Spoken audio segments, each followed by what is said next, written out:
Hi, this is Paul Willman again with Fairfield Chiropractic in Cypress, Texas. We've been talking about the upper body when working at our desks, our new desks at home.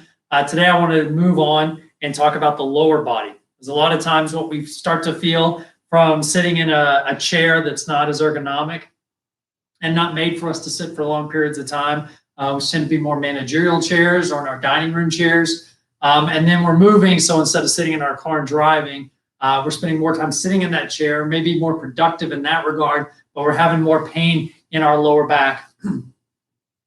And then we're following that up by sitting more in our couches and recliners and things like that, which may not be as beneficial for our back, and just that overall prolonged sitting with less activity and less movement. So I want to talk about one of the issues that we have there. One of the major ones that I find with people is when they have back pain is that they have over tightness in their hips. So you have a muscle that runs in through here called your psoas major and psoas minor, and they run into the hip, but they also run up and then they attach into the front of your spine.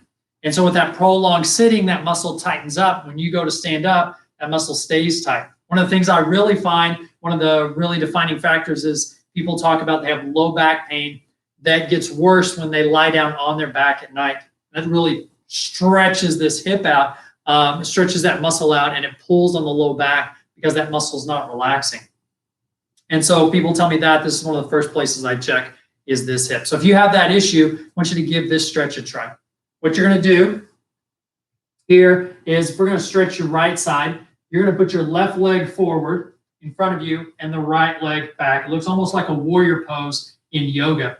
So you're going to bend that front knee, that left knee forward just like this. You're going to take your right hand and raise it up over your head toward the ceiling.